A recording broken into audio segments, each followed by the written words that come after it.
Hello, everyone. My name is Andrey Panov. I'm a counsel with Allen&Overy in Moscow and one of the members of the organizing committee of the Eastern European Dispute Resolution Forum.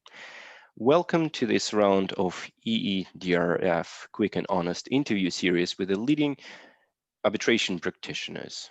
Today, it is my pleasure to welcome here a good friend, Louis Flannery QC. Louis is a partner with Mishcon de Reya in London. He focuses on international arbitration and litigation, and amongst his many other hats, he is also a co-author of a leading commentary on the English Arbitration Act. And here is the commentary. Well, today we're going to talk about disclosure and conflicts following Halliburton and Chubb case, which was decided by the Supreme Court in the UK last year, I think, sometime last year. Late November. Okay, so hello, Louis, welcome. And thank you for having me. So do I take it right that you do not quite agree with the outcome of the case? Would you? Yeah. The case was for they were challenging the award, right? They were, yeah. It was a challenge of the award coupled with a challenge to him as an arbitrator.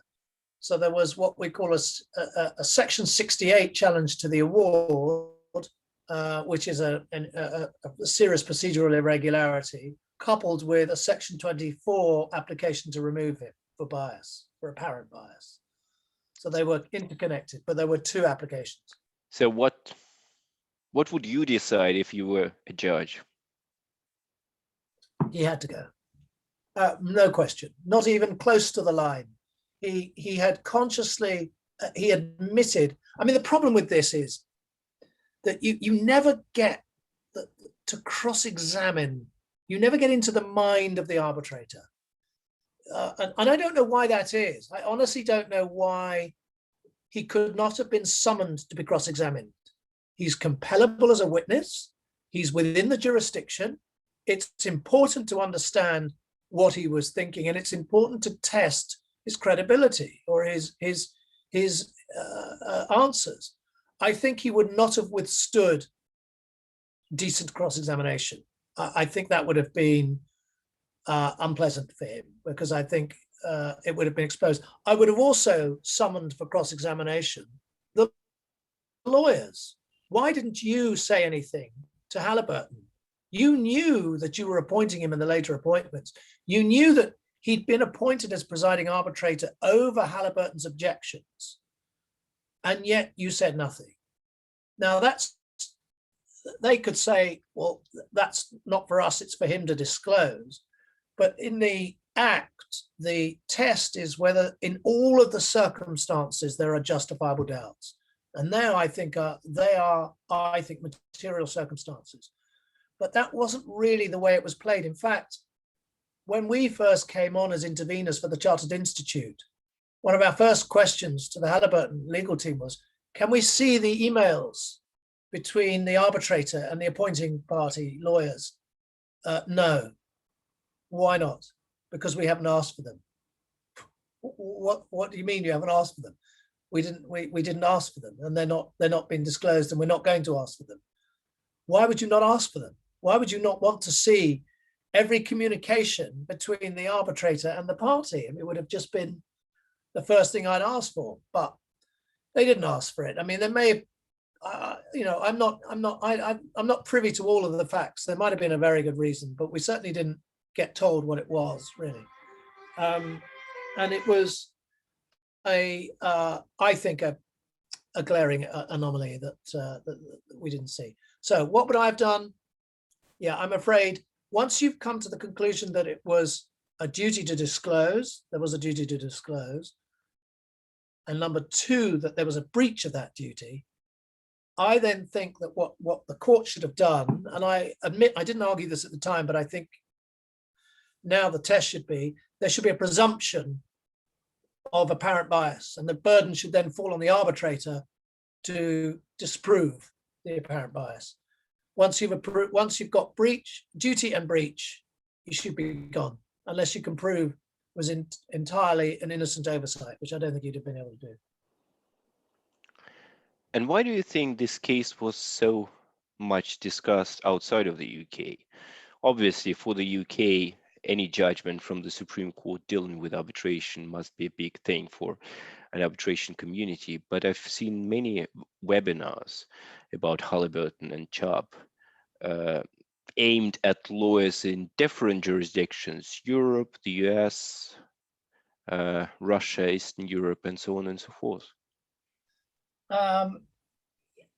Yes, it's a good question. I think that the days have gone when the rest of the world looked to what was then the House of Lords as our highest court, which became the Supreme Court in 2009. But the days are gone where the rest of the world would sort of stand in awe of any decision of the House of Lords and treat it as gospel, like Fiona Trust.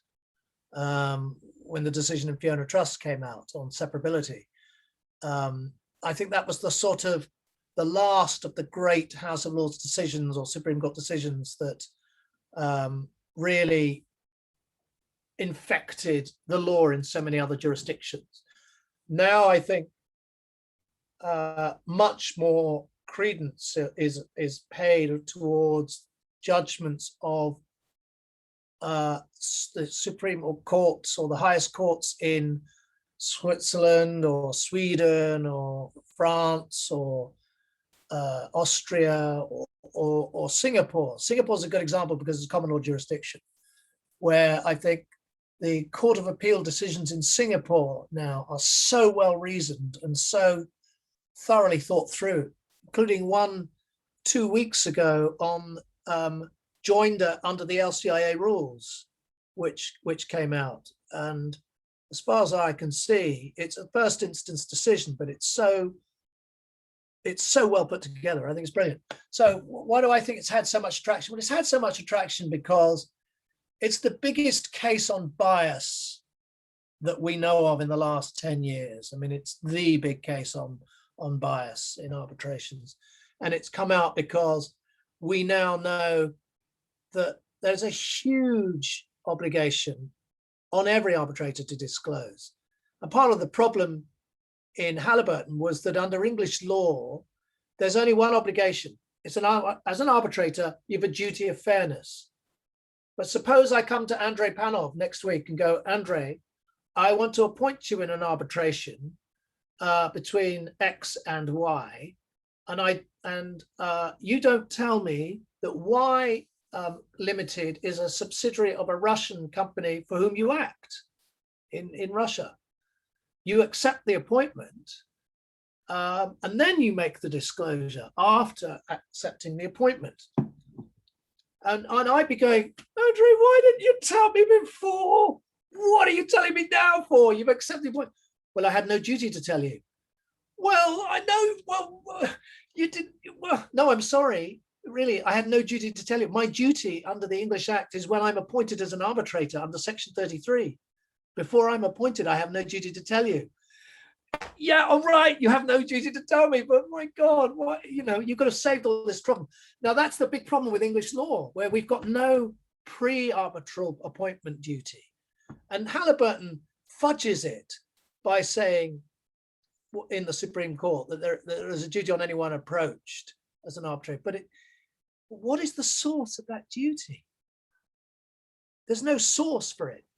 In the modern law, I think in the modern law, in the UNSTRA rules, and in various institutions' rules, there isn't an express obligation on anybody who's approached to be appointed. And we all know you wouldn't think about withholding something like that.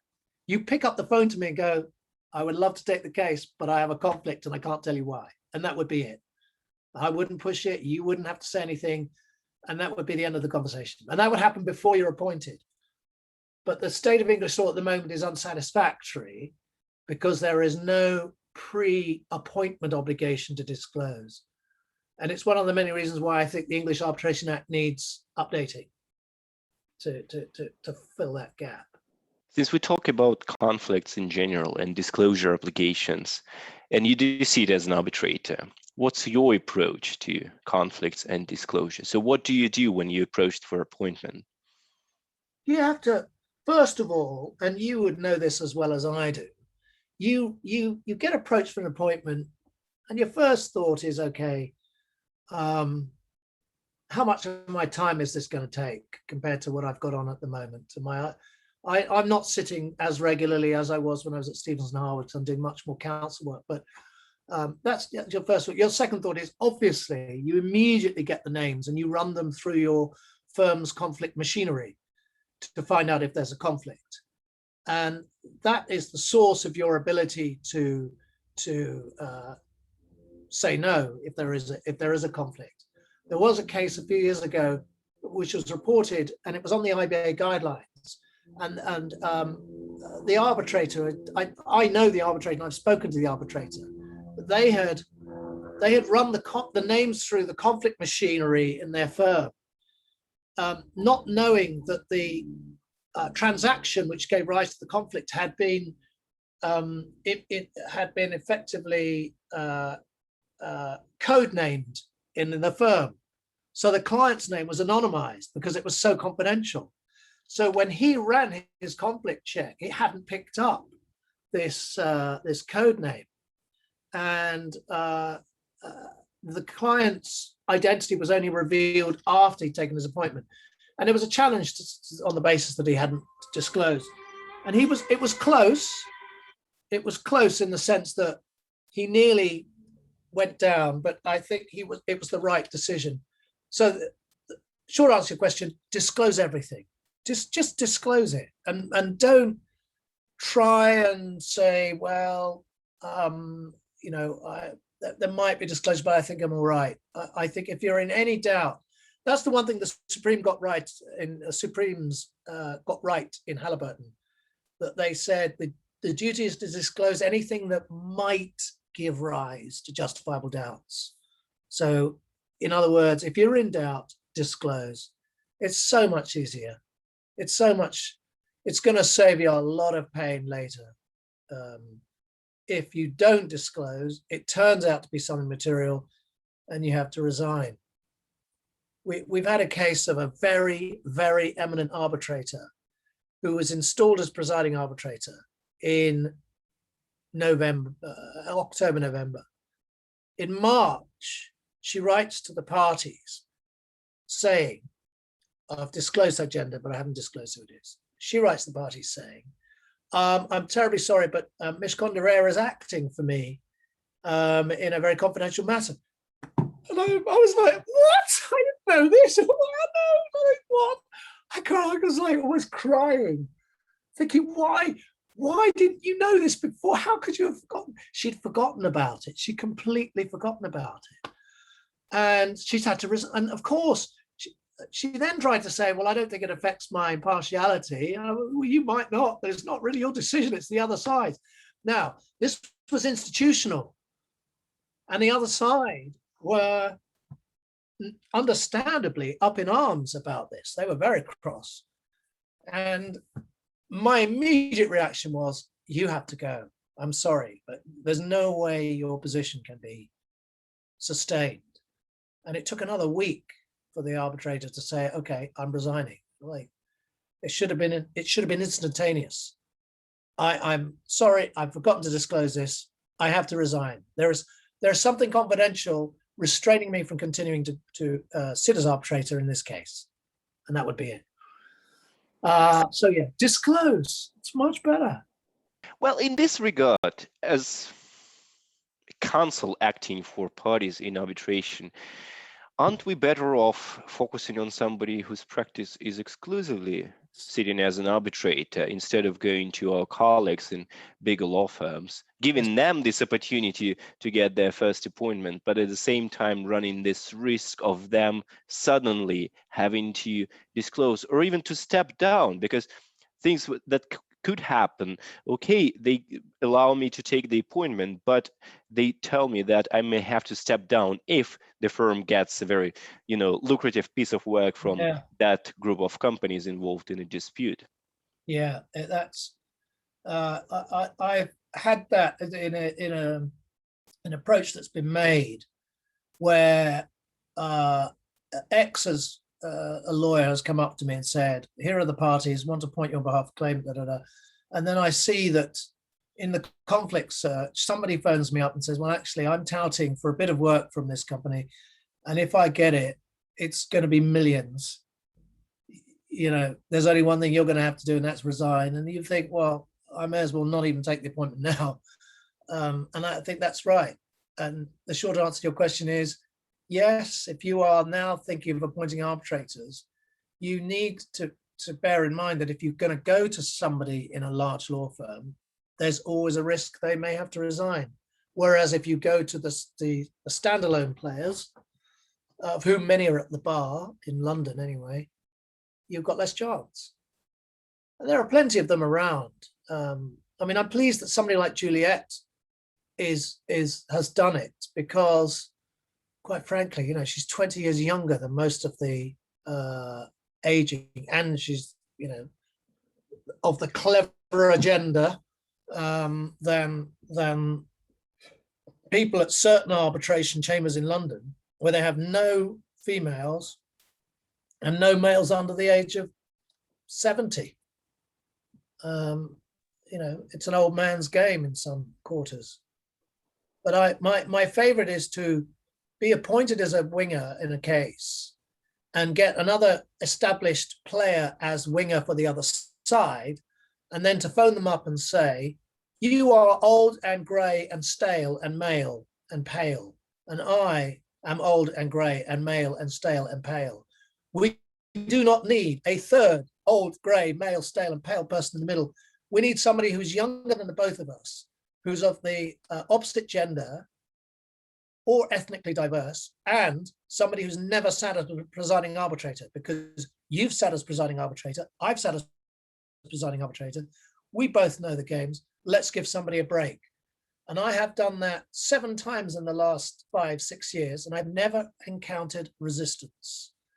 So as a result, I've had 7 opportunities to appoint a female chair who's achieved their first presiding arbitrator appointment. And the other thing is, if you appoint somebody like that, they are obviously going to be very prepared, highly prepared. They do not want to disappoint us, and they do not want to disappoint the parties. So it's a win-win situation. We provide the experience. They'll come to us and say, here's my draft procedural order, what do you think? And you can put the wisdom in. It's a good system, I think. A trick taught to me by Jan Paulsen. Now, in terms of future outlook, where do you think all these disclosure requirements and conflict requirements go? So what is the disclosure tasks of the future, or disclosure requirements and conflict tasks of the future? Well, it's if in doubt, disclose. That's, to sum it up in 4 words, that's the disclosure test of the future. If in doubt, disclose. Don't assume no duty to disclose, which was unbelievably argued in Halliburton. They argued that there was no duty to disclose under English law. Nice one.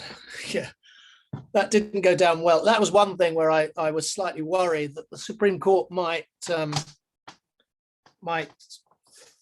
trip up, because, as I said, they didn't have any proper arbitration practitioners, but that didn't go. So there is a duty to disclose on all of us. And even if it's not enshrined in part of the law, as a practical matter, just disclose. The last thing you want is to find yourself in the law reports for the wrong reason. It's not a good look. And our reputations and our standing and the sort of collective integrity that we provide parties and disputants and corporations depends on us being just squeaky clean, above any kind of reproach. So the obvious thing to do is disclose. Cost you an appointment? Well, there'll be another appointment. there'll be another appointment somewhere. It might be, you're turning down your first appointment as presiding arbitrator or sole arbitrator or as winger in a big case, and you're turning down the opportunity to impress your co-arbitrators and the parties and all the rest of it. It's not worth it. It's not worth it, because if you get it wrong, it's a career-killing move. And so, yeah, I'm afraid that does lead to a bit of paranoia. Where I don't agree with this trend is arbitrators who won't talk to me at social gatherings in any capacity because I've appointed them. And that kind of annoys me a little bit, because we all know the rules. You don't talk about the case. You don't even mention the case. But you can swap small talk. What you can't do is obviously pop off for dinner afterwards and get them drunk and hopefully get some insights into how they're thinking, much as we might think that that's a good plan. There has to be we have to be squeaky clean. I mean, we're in a world now where the world's courts are under pressure from the states in which they sit. The judges are under pressure. The arbitrators are free spirits. They are under no such pressure most of the time. There's a few isolated cases that we know about, but most of the time arbitrators are independent beings and exude integrity. We know that if there's a rotten apple in our basket, they tend to be exposed pretty quickly, and it's the end of their career. The Slovenian chap who remember he had his phone tapped? I mean, career-ending stuff, but what did you expect? You phone counsel for the party on one side and tell them what arguments they should be making for the next hearing. Come on. It's like, he obviously didn't know that her phone was being tapped, but I remember many years ago, Vladimir Kvale told a very good and practical thing, very practical reason why you do not misbehave in the interest of one of the parties, even if you're friends with the counsel or something. If you, for example, tell them what's going on in deliberations, the first person who would spread the word about this would be that counsel once the case is over. Because next time you are considered for the appointment, he would be telling his clients, his team, the opposing clients that, well, you know what, this arbitrator probably lacks integrity because, yes, I know he's doing these things behind the body's back, the arbitrator's back, and so on and so forth. So on the top of that being inappropriate, there is a very practical reason why you don't do things like that. It's suicidal, isn't it? It's suicidal. I mean, of course, they're never going to put that in. If you get a reputation for unilateral communication with your party appointing counsel, one day a case will come along where you're appointed by the other side. You don't know that they're appointed yet, and then they appear on the picture. You know that's exactly what they're going to be telling their client. Flannery is going to talk to his appointing party because he's done it with me before. Vladimir, that's a brilliant point. It's absolutely right. Yeah, it's too risky. I mean, our reputations are built on unimpeachable integrity. One slip and you're out the game. Not worth it.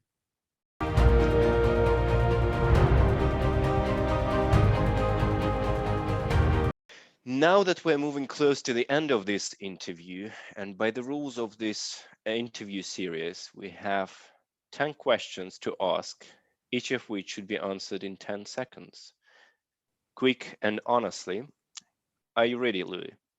No, I'm not ready until I'm going to set my timer. So I'm going to time myself, stopwatch. I am ready.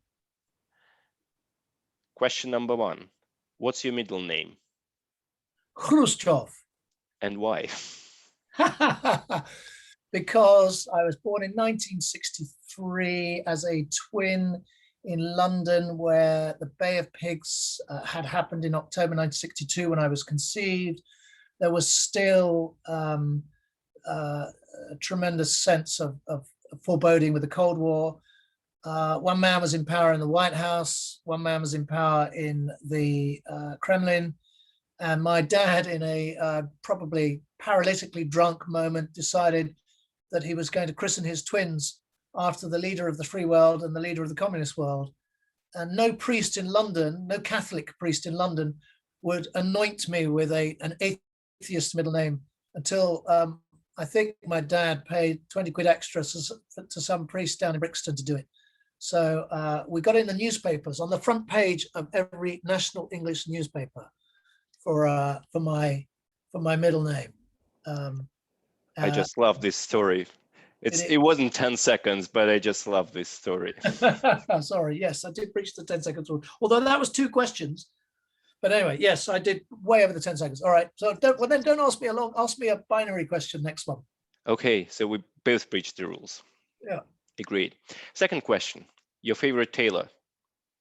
My favorite tailor is not the one I'm wearing now. My favorite tailor is Stephen Smith, who lives in Northampton, who's making me his final suit before he retires this summer.